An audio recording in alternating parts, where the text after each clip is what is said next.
ಹೆಸರಲ್ಲೇ ಒಂದು ವಿಶೇಷ. ಯತ್ನಾಳಂದ್ರೆ ಸಾಕಷ್ಟು ಜನ ಬರ್ತಾರೆ, ಯತ್ನಾಳಂದ್ರೆ ಸಾಕಷ್ಟು ಯುವಕರು ಸಹ ಅಟ್ರಾಕ್ಟ್ ಆಗ್ತಾರೆ. ಏನು ಸರ್ ಇದು ವಿಶೇಷ ಏನು ಅಂತ? ಏನಿಲ್ಲ ಸರ್, ಈಗ ನೇರವಾಗಿ ಮಾತಾಡೋವಂಥದ್ದು, ಹಿಂದುತ್ವ ಮಾತಾಡೋವಂಥದ್ದು, ಪ್ರಸಕ್ತ ರಾಜಕೀಯ ಸಾಮಾಜಿಕ ವ್ಯವಸ್ಥೆ ಬಗ್ಗೆ ಏನು ನಡೆದಿದೆ ಅನ್ನೋಂಥ ವಾಸ್ತವಿಕತೆ ಮಾತಾಡೋದ್ರಿಂದ ನಮ್ಮ ಯುವಕರಲ್ಲಿ, ಹಿಂದೂ ಸಮಾಜದ ಜನರಲ್ಲಿ ಒಂದು ರೀತಿ ವಿಶ್ವಾಸ ಮತ್ತು ಅಭಿಮಾನಿವತ್ತು ಇರೋದ್ರಿಂದ ಹೆಚ್ಚಾಗಿ ಜನ ಪ್ರೀತಿಯನ್ನು ನಾನು ಕಾಣ್ತೇನೆ.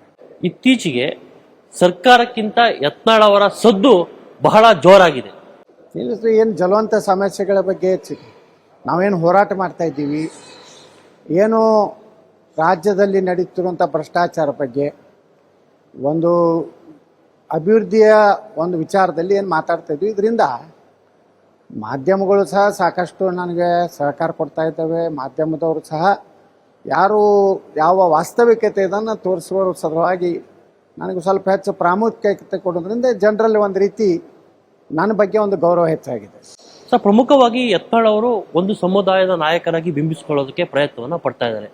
ಕೆಲವೊಂದಿಷ್ಟು ಆರೋಪಗಳು ಸಹ ಕೇಳಬರ್ತಾ ಇದ್ದಾವೆ ಯತ್ನಾಳ್ ಅವ್ರ ಮೇಲೆ.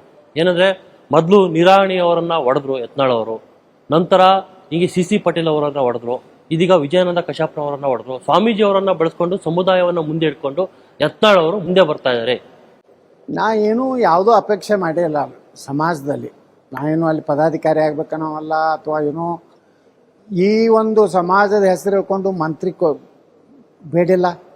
ನಮ್ಮ ಮಠಾಧೀಶರನ್ನ ಎಂದೂ ದುರುಪಯೋಗ ತೊಗೊಂಡಿಲ್ಲ. ಒಟ್ಟಾರೆ ನಮ್ಮ ಸ್ವಾಮೀಜಿಯವರ ಗುರಿ ಏನಿದೆ, ನಮ್ಮ ಸಮುದಾಯಕ್ಕೆ ಮೀಸಲಾತಿ ಕೊಡಿಸ್ಬೇಕು ಅನ್ನೋದು ನಮ್ಮದು ಅಷ್ಟೇ ಗುರಿ ಇದೆ. ನಮ್ಮ ಬಡ ಸಮಾಜ ಏನಿದೆ, ಬರೀ ಕೇವಲ ಪಂಚಮಸಾಲಿಗಳಲ್ಲ, ಈಗೇನು ನಮ್ಮ ಬೊಮ್ಮಾಯರು ಮಾಡಿದಾರಲ್ಲ 2D, ಅಲ್ಲಿ ಪಂಚಮಸಾಲಿಗಳ ಜೊತೆಗೆ ಉಳಿದ 2Aದಲ್ಲಿ ಇರಲಾರಂಥ ವೀರಶೈವ ಲಿಂಗಾಯತರಿದ್ದಾರೆ. ಎಲ್ಲ ವೀರಶೈವ ಲಿಂಗಾಯತರು, ಕುರುಬ ಜನಾಂಗಿದೆ, ಜೈನರಿದ್ದಾರೆ, ಅಲ್ಲಿದಿಂದ ಮರಾಠ ಸಮಾಜ ಇದೆ, ಕ್ರಿಶ್ಚಿಯನ್ರಿದ್ದಾರೆ. ಅಂದರೆ ಈ ಎಲ್ಲ ಜನಾಂಗದ ಪರವಾಗಿ ನಾವು ಹೋರಾಟ ಮಾಡ್ತಾಯಿದ್ದೀವಿ. ಮತ್ತು SC ಮತ್ತು ST ಜನಾಂಗದ ಯಾವುದೇ ನಾವು ಮೀಸಲಾತಿಗೆ ನಾವು ತೊಂದರೆ ಮಾಡಿಲ್ಲ. ಸಂದರ್ಭ ಬಂದಾಗ ವಾಲ್ಮೀಕಿ ಸಮಾಜದ ಬಗ್ಗೆ ಮೀಸಲಾತಿ ಹೆಚ್ಚು ಮಾಡಬೇಕಂತ ಸದನದಲ್ಲಿ ಮಾತಾಡ್ದವನೇ ನಾನೇ.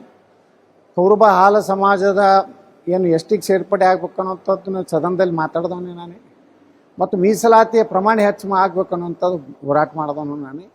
ಇನ್ನು ನಮ್ಮ ಸಮುದಾಯ ಏನು ಮರಾಠ ಸಮಾಜ, ಜೈನ ಸಮಾಜ, ಇಲ್ಲೂ ಬಡವರಿದ್ದಾರೆ, ಕ್ರಿಶ್ಚಿಯನ್ರೊಳಗೆ ಬಡವರಿದ್ದಾರೆ. ಅದೇ ರೀತಿ ನಮ್ಮ ವೀರಶೈವ ಲಿಂಗಾಯತರಲ್ಲಿ ಅನೇಕ ಬಡ ಕುಟುಂಬ ಏನು ಒಂದು ವರ್ಗಗಳವ, ಅದ್ರ ಬಗ್ಗೆ ಹೋರಾಟ ಮಾಡ್ತಾಯಿದ್ದೀವಿ ಹೊರತು ನಮ್ಮ ಸ್ವಾಮೀಜಿಯವರಾದರೂ ಯಾವ ಸ್ವಾರ್ಥ ಬಯಸಿಲ್ಲ, ನಾನು ಯಾವುದೂ ಸ್ವಾರ್ಥ ಬಯಸಿಲ್ಲ. ಅವರು ಸಮಯಕ್ಕೆ ತಕ್ಕಂತೆ ಅವರು ಬದಲಾವಣೆ ಆಗ್ತಾರೆ, ನಾವು ಬದಲಾವಣೆ ಆಗಿಲ್ಲ.